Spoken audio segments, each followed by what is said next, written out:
GSA का cash flow engine follow करना है एज इट इज फॉलो करना है। तो इसको ना इंस्टॉल कर लो, कहां पर? अपनी बिजनेस और लाइफ के अंदर। तो आपको पहले दिन से रिजल्ट आ रहे हैं। उसने कहा कैसे, बताओ तो सही। फिर मैंने उसको बताया, पूरा डिटेल में बताया, डिटेल में बताया। मैंने क्या बताया, देखो क्या करना है। सबसे पहले तो पर्पस ऑफ बिजनेस जो है ना आपका, आप हार्डवेयर की दुकान चलाते हो, तो आपका पर्पस है adding value in life of people, यानी कि बेस्ट क्वालिटी का सही मटेरियल, सही कस्टमर को जिसको नीड है और जिसको व्यापार करने की समझ है, जो खरीदता है और पैसे दे भी सकता है, खरीदता है पैसे दे भी सकता है, उसकी क्रेडिबिलिटी, उसका प्रोफाइल। या तो कैश में सेल करो, कैश में सेल करो तो ठीक है। अगर कैश में सेल नहीं कर, कैश यानी कि एडवांस में सेल करो। अगर एडवांस में सेल नहीं करते तो एलसी पे सेल करो। एलसी पे सेल नहीं करते, अगर उसकी क्रेडिबिलिटी है तो क्रेडिबिलिटी को पहले जांचो, क्रेडिबिलिटी है भी कि नहीं है। उससे कुछ व्यापार करके देखो, संबंध स्थापित करके देखो, लॉन्ग टर्म के अंदर किस तरह से बिहेव करता है। तो उसको क्रेडिट जो है वो एडवांस से 15, 15 से 30, 30 से 90, इस तरह से आपने उसकी लाइफ के अंदर वैल्यू ऐड करनी है पूरी कमिटमेंट के साथ में। लेकिन एकदम इनोसेंट नहीं हो जाना कि ठीक है कोई बात नहीं, जो भी है ले लो, सेल बढ़नी चाहिए, पेमेंट होनी चाहिए ना। उसकी लाइफ में वैल्यू ऐड करो जो कि डिजर्व करता है आपके पर्पस ऑफ बिजनेस के हिसाब से। तो ऐड कर रहे हो वैल्यू लोगों की लाइफ के अंदर। आपने ना बस अब ऐड वैल्यू करना शुरू कर दिया। अगर आपने किसी को फ्री में देना है ना, फ्री में देना है, तो आपको क्लैरिटी होनी चाहिए कि मैं ये फ्री में दूंगा। जैसे मैंने कहा, मुझे पूरी क्लैरिटी है कि मेरे कौन कौन से कोर्सेस हैं जिसके मुझे पैसे चार्ज करने हैं, और कौन सी चीजें हैं जिसका मुझे कुछ नहीं चार्ज करना, मुझे कुछ नहीं चार्ज करना, और मैं बस करूंगा काम। उसी तरीके से जब आप मटेरियल सप्लाई करते हो, तो आप उस बिल्डर को फ्री सप्लाई करने वाले हो, फ्री सप्लाई करने वाले हो कि पैसे लेने वाले हो। तो कैटेगराइजेशन आपको करनी पड़ेगी। कहते जगमोहन समझ आ गया, मुझे अपने बिजनेस का पर्पस क्लियर होना चाहिए, हो गया क्लियर। लोगों की लाइफ में वैल्यू ऐड करनी है, जगमोहन क्लियर हो गया। अब क्या करूं? मैंने कहा देखो, जो भी पैसे आपके पास आते हैं ना, वो देखो ये बादलों से ना, यूनिवर्स से पैसों की बरसात हो रही है। और जो भी कलेक्शन आपकी आएगी वो इनफ्लो अकाउंट में आएगी, आ गई। इनफ्लो अकाउंट से ऑटोमेटिकली ये ब्लू कलर में पानी जो है निकल के 10% आपके दूसरे बैंक अकाउंट में जाएगा, जिसका नाम है कैश रिजर्व। जब ये भर जाएगा, उसके बाद ये पानी यहां से निकला और ये एक्सपेंस अकाउंट में जाएगा 20%। और जब ये भर जाएगा तो यहां से पानी निकलेगा 70%, ये पहुंच जाएगा पेबल अकाउंट के अंदर। तो 4 बैंक अकाउंट हो गए। ये 1 करोड़ रुपए अगर बैंक में आया तो 10 लाख रुपए यहाँ चला गया है, 20 लाख यहाँ पे चला गया है, 70 लाख रुपए यहाँ पर चला गया है। यानी कि आपके पास एक हफ्ते के अंदर मान लीजिए 10 लाख की कलेक्शन हुई है, मंडे से लेके सैटरडे तक। तो मंडे को क्या किया आपने, इस 10 लाख में से 1 लाख यहाँ डाला, 20 लाख यहाँ डाला, और 7 लाख रुपए यहाँ डाला। 1 करोड़ की कलेक्शन हुई है तो 10 लाख यहाँ, 20 लाख यहाँ, 70 लाख रुपए यहाँ। ये एक वो है, यानी कि ये आपको मैंने पिक्चर डेमोस्ट्रेट कर दिया है। इंटरेस्ट बचाने के लिए क्या होना चाहिए, चारों के चारों अकाउंट, अगर सीसी अकाउंट है, अगर सीसी चल रही है तो इनफ्लो अकाउंट भी सीसी है, तो बाकी चारों भी सीसी होंगे। अगर इनफ्लो अकाउंट कोई लोन वो नहीं ले रखा होता आपने, उसने कहा मैंने तो ले रखे हैं, मैंने कहा स्प्लिट कर देते हैं। तो मैंने क्या किया, उसके इनफ्लो अकाउंट को सीसी बना दिया और कैश रिजर्व अकाउंट को भी सीसी बना दिया।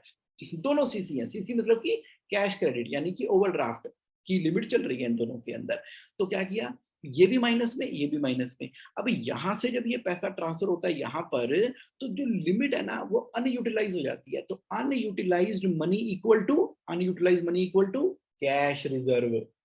Very good, okay. और फिर मैंने कहा जब खर्चे पे करने हैं ना, जैसे सैलरी, इलेक्ट्रिसिटी, टेलीफोन पे करने हैं, जब पे करने हैं उस दिन इनफ्लो से एक्सपेंस के अंदर ट्रांसफर होगा। सुबह आरटीजीएस जाएगी और दिन में पेमेंट हो जाएगी। और जब पेबल में ट्रांसफर करने हैं, पेबल की रिपोर्ट बनेगी, सुबह आरटीजीएस जाएगी, दिन में पेमेंट हो जाएगी पेबल अकाउंट से। ग्राफिकली कहता मुझे समझ आ गई। ग्राफिकली जगमोहन ये कहना चाहते हो कि अगर मेरे पास 100 रुपए हैं तो 10 रुपए ईयर मार्क हो गए कैश रिजर्व के लिए, 20 रुपए हो गए खर्चे के लिए, और 70 रुपए हो गए सप्लायर को पेमेंट करने के लिए। तो सप्लायर की पेमेंट पेबल अकाउंट से ही जाएगी, और जो सैलरी अकाउंट वाला है वो खर्चा एक्सपेंस में से जाएगा। और 3 महीने के बराबर का बैकअप होना चाहिए, किसका, खर्चों का। खर्चों का 3 महीने के बराबर का बैकअप होना चाहिए। मान लीजिए कलेक्शन आई नहीं आई, लेट हो गई, सवेर हो गई, देर हो गई, तो आप क्या करोगे, 3 महीनों के बराबर की नीचे या तो लिमिट बना रखी है या एफडी बना के ऑटो स्वाइप कर रखा है। सुनो, या तो लिमिट ले रखी है या एफडी बना के 3 महीनों की उसका ऑटो स्वाइप ले रखा है अपने करंट अकाउंट के अंदर। ओए होए, उसने कहा जगमोहन भाई तुमने तो कमाल कर दिया। कमाल कर दिया। मैंने सुना तो था प्रॉफिट फर्स्ट प्रिंसिपल के बारे में, लेकिन अप्लाई नहीं किया था। ऐसे करते हैं अप्लाई? मैंने कहा हाँ। उसने कहा ये मैंने ऑटो स्वाइप एफडी के बारे में सुना तो था कि अगर आपके करंट अकाउंट में पैसे पड़े हुए हैं तो 5 लाख से ऊपर के सारे पैसे एफडी में बन जाते हैं। सुना तो था मैंने, 1 लाख से ऊपर के बन जाएंगे। जो भी अमाउंट बताओगे, 50,000 से ऊपर के पैसे एफडी में कन्वर्ट हो जाएंगे। जब भी चेक कटेगा वो ऑटोमेटिकली कंप्यूटर स्वाइप इन करेगा, स्वाइप आउट करेगा, स्वाइप इन करेगा। स्वाइप टेक्नोलॉजी है, कंप्यूटर चलते हैं टेक्नोलॉजी से। कहते हैं समझ आ गई। Bank number 1, bank number 2, bank number 3, bank number 4। तो उसने कहा ये फिर येलो लाइन कौन सी है? ये येलो लाइन कौन सी है? मैंने कहा देखो, कैश रिजर्व के आधे के ऊपर ना एक पाइप लगा हुआ निकलने का, यानी कि आधा कैश रिजर्व तो बिजनेस के अंदर ही रहेगा। जो आप 10% ट्रांसफर कर रहे हो, कहता 10 ही करना है क्या? मैंने कहा 10 कर लो, 5 कर लो, 2 कर लो, 1 कर लो, जो मर्जी करो। वो कहता कोई फार्मूला तो होगा ना साइंटिफिकली। मैंने कहा साइंटिफिकली फार्मूला है, जो आपके प्रॉफिट एंड लॉस अकाउंट में नेट प्रॉफिट की रेशियो होती है ना, एनपी रेशियो। एनपी रेशियो मान लो 10% है तो 10% कैश रिजर्व। अगर आपकी एनपी रेशियो 5% है तो 5%, तो उसका आधा, यानी कि आधा आधा बिजनेस में ही रहेगा। सारा नहीं निकाल लेना बिजनेस में से, सारा मत निकाल लेना, आधा बिजनेस में रहेगा। और यहां पर आप येलो कलर का एक टैब लगा दो, लगा दिया। और इस पैसे का इस्तेमाल कहां पर होगा? बिजनेस को एक्सपेंड करने के लिए। बिजनेस को एक्सपेंड करने के लिए मान लो कोई आपने प्रॉपर्टी खरीदनी थी, लोन रीपे करना था, टर्म लोन रीपे करना था। अभी तो हम क्या करेंगे, आपके हाईएस्ट रेट ऑफ इंटरेस्ट वाले लोन को पहले पे करेंगे, पहले सेटलमेंट करेंगे। जो पंगे वाले केस है उसको तो हम कोर्ट में डाल देंगे, अपने यहाँ लड़ते रहेंगे, हमें टाइम मिल जाएगा। मैंने कहा सबको डिस्प्यूट कर देंगे उठा के, कोई दिक्कत नहीं है। एक बार सिविल का रिकॉर्ड खराब होगा होगा, होने दो, मेरे खसमों को खाई, जिंदा भी तो रहना हमने। तो हमने क्या करना है, एक बार तो सभी के सभी लोन को डिस्प्यूट करके, हरासमेंट बोल के, और हमारी मेंटल स्टेट को परेशान करते, ये करते वो करते करके एक बार तो डिस्प्यूट में डाल देंगे। हीरिंग होगी 6-8 महीने के बाद। तो 6-8 महीने तक का टाइम हमारे लिए बहुत है, मारो सबको डिस्प्यूट में। तो कर दिया हमने। और फिर हमारे पास जो पैसा आ रहा है उसको बिजनेस एक्सपेंशन या लोन्स को रीपे करने के लिए इस्तेमाल करेंगे। उसने कहा साउंड्स लॉजिकल जगमोहन। ये लेफ्ट साइड क्या है? मैंने कहा लेफ्ट साइड का मतलब ये है कि अब जो बिजनेस में इनफ्लो आता है ना, अब आप हर महीने एक फिक्स सैलरी जरूर लोगे। देखो कंपनी में एम्प्लॉय को भी सैलरी देते हो, अपने आप को भी दे दो। तो यानी कि जो आपका कैश रिजर्व अकाउंट है ना, इसमें जब 50% से ऊपर का पैसा होता है और आप हर महीने की 7 तारीख को समझ लो सैलरी लेनी लेनी है, खटक करके आपने सैलरी निकाली। अगर आपने अपनी शॉप अपने नाम पर है, बिजनेस को दे रखी है, उसका रेंट ले लिया करो। आपने अपने बहुत सारे पैसे बिजनेस पे लगा दिए, उसका इंटरेस्ट ऑन लोन ले लिया करो। यानी कि नंबर 1,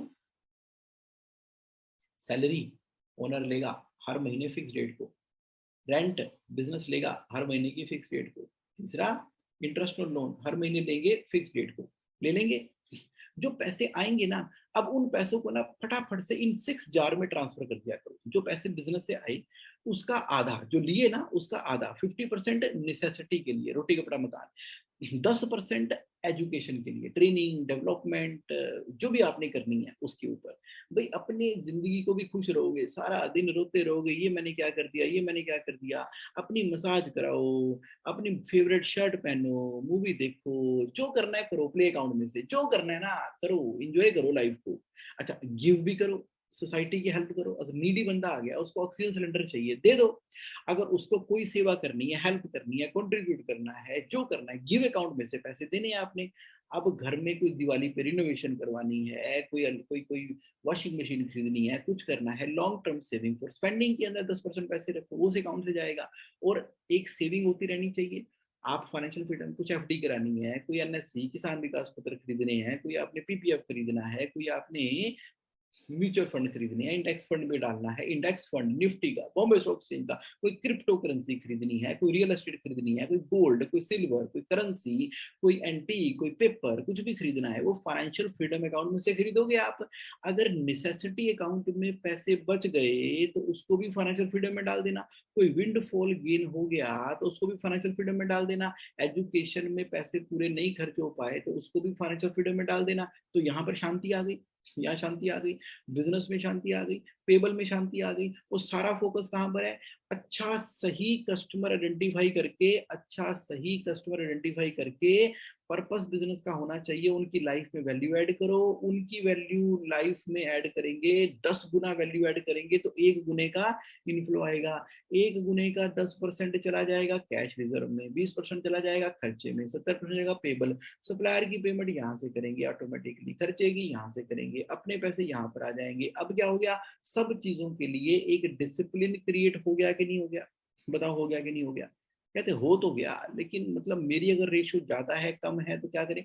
मैंने कहा कोई दिक्कत नहीं, फार्मूला भी आप ही को दे रहा हूं मैं, ये पकड़ो टेबल, ये जेएसए का कैश फ्लो इंजन का टेबल पकड़ो। अब आप डालते रहो फिगर इसके अंदर कि नहीं नहीं मैं तो कैश रिजर्व के अंदर जो अभी तो 2% ही ट्रांसफर करूंगा, करो 2%। मेरे खर्चे ज्यादा हैं उसके अंदर तो 40% जाएगा, भेजो फिर। अच्छा बाकी मैं 58% जो है अपना पेबल अकाउंट के अंदर डालूंगा। ओके, करो उसको उस तरह से। मेरी कलेक्शन 1 करोड़ की थोड़ी आती है, मेरी कलेक्शन तो आती है 35 लाख रुपए की आती है, 35 लाख। अरे जो भी आती है ये तो फार्मूला है, बढ़ जाएगा, बढ़ जाएगा। कितने की आती है, कितना इसमें जाएगा, कितना इसमें जाएगा, कितना आप ले सकते हो, कितने की सेविंग हो रही है। भाई आपको किया क्या? आपने मात्र फोकस किया कि मुझे 35 लाख आ रहे हैं, कि 5 लाख रुपए आ रहे हैं, कि कितने आ रहे हैं। 5 लाख आएंगे तो 10 हजार रुपये कैश रिजर्व में जाएगा, 290 पेबल के लिए जाएगा, like that like that. 2 lakh रुपए आपका खर्चे में जाएगा। उस तरह से आपके 2500 और 500 रुपए बच रहे हैं आपके लिए। यानी कि एक सिस्टम क्रिएट हो गया ना। अब आप चैरिटी करोगे गुरुद्वारे में जाके 500 रुपए की, यानी कि अगर आपकी कलेक्शन आती है जी 27,50,000 रुपए, इसका मतलब है कि गुरुद्वारे में जाके जो चैरिटी करनी है, मंदिर में जहां भी जाना है, जो भी करना है करो। कितना आ गया? 2750 रुपए। अपने ऊपर मस्ती में खर्चा करना 2750 रुपए, फाइनेंशियल वीड में 2750 रुपए, 55,000 का रिजर्व क्रिएट हुआ था, 13,750 में से सिंपल लिविंग हाई थिंकिंग के द्वारा इस हफ्ते में ये खर्च करना है। खर्चों के लिए ये अवेलेबल है। यानी कि मैकेनिज्म दे दिया ना, मैकेनिज्म मिल गया।